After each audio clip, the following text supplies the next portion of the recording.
That guy has hit 200 balls today. His handicap hasn't improved in 3 years.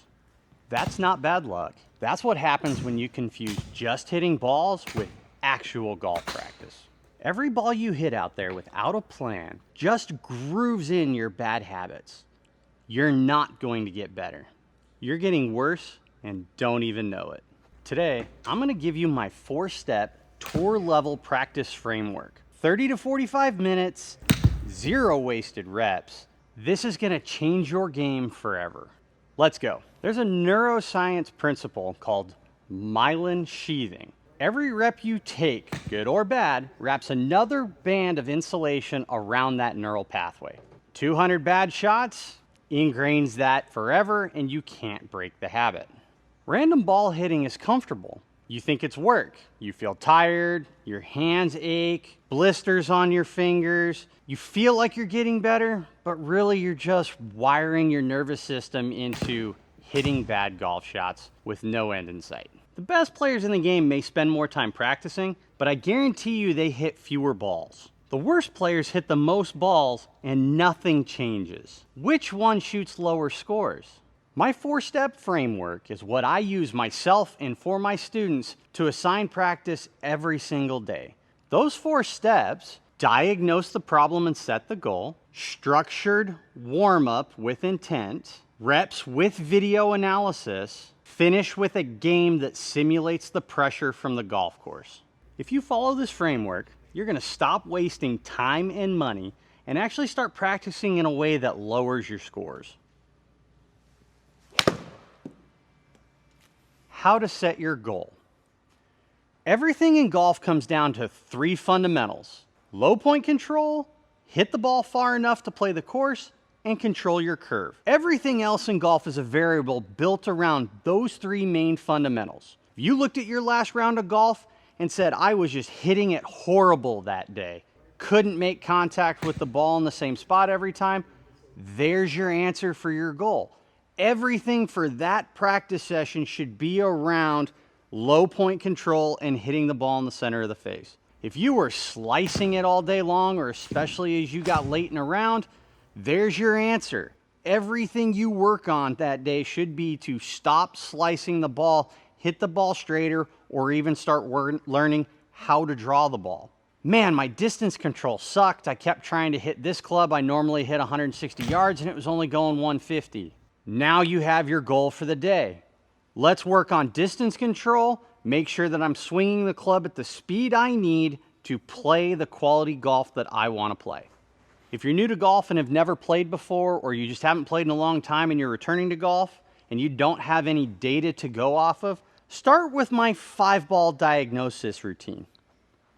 Hit 5 golf shots, film all 5. Determine what of those 3 fundamentals is lacking first, then progress. Always start with, is the contact good? From there, am I hitting the ball far enough? Then look at your curve. Stick to it in that order, you can't go wrong.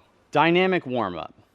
5 minutes, that's it. Drills in the dynamic warm-up change depending on your goal. If your goal is to improve contact, I'm setting up just looking at the ground, finding a point at my midline, making slow motion swings, trying to hit the ground on that side of my midline. The divot in the spot in the grass or the spot on the mat is going to tell me what I'm doing. If speed is your goal, you probably need to be making back swings that are slow but longer, with more turning, more tilting, more extending. You might be trying to feel your lead arm move more away from your body and around you. Whatever the drill is that's going to help you increase speed that day is what you need to do. If your goal is to fix your slice, you need to be making sure that the face is close to the path.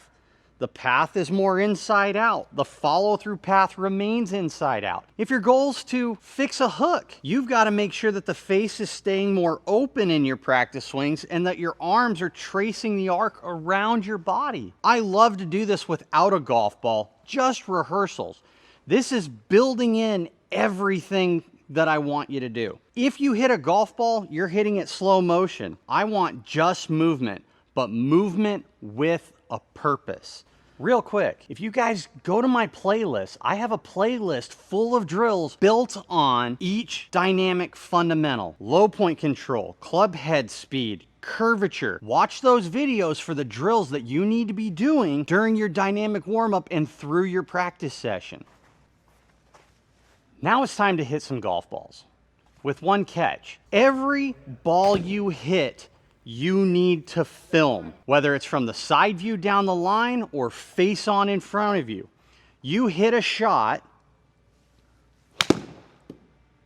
regardless of its speed, you pay attention to what the ball did, you go film it, and you look at it and make sure that your face and path relationship is correct. You make sure that you're able to hit the ground in front. There's always a difference in feel and real.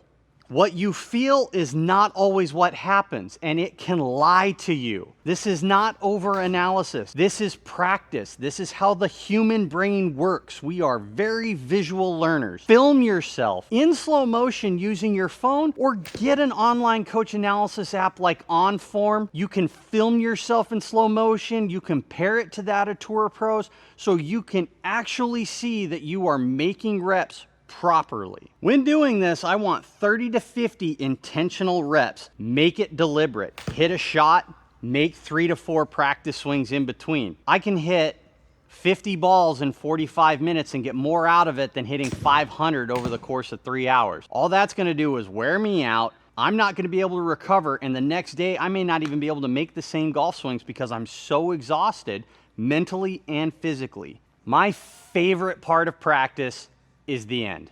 Not because it's over, because now I get to simulate what I like to do on the course, and that's pulling shots off under pressure. So we call this a streak breaker. I've mentioned this before in a couple of my other videos. I like to set 10 golf ball streaks. In this situation, this can be for whatever it is you need to. If you're struggling with contact, that could be, we're gonna hit 10 shots with one club, and we have to hit all 10 of them in front of my midline. Put an alignment stick between your feet so that you can make sure that your divots are all on the forward side of it. If you can hit 7 of 10, you're doing really, really good. For a person like me who has a tendency to hook the golf ball too much, I'm trying to hit 10 shots, every one of them starting to the right, drawing left, and not crossing. If I can perform 7 out of 10, I know that I am ingraining the feels that I need to do. If speed is your goal, if you're inside on a simulator, this gets easier. Hit 10 shots with your driver. Make sure that you can track your club head speed. Hit 10 shots trying to make sure that your club head speed is at least this. Next time, you can set a different goal that's gonna help you lower your scores immediately. That's it. That's all 4 steps. Diagnose yourself and set a goal. Spend 5 minutes working on that with a dynamic warm-up with intent. Hit 30 to 50 intended reps that are gonna make you better, and then teach yourself how to do that under pressure so that you can take your friend's money and lower your handicap now. Make sure to save this, like it, comment practice below, and I'm gonna send you guys my free practice regimen that I used in high school that lowered my handicap from a 19 to a 6 in 3 months. And then go to the driving range and go to the practice facility and grind away on your golf game to get better. We'll see you guys next time on the Golf TyKoon.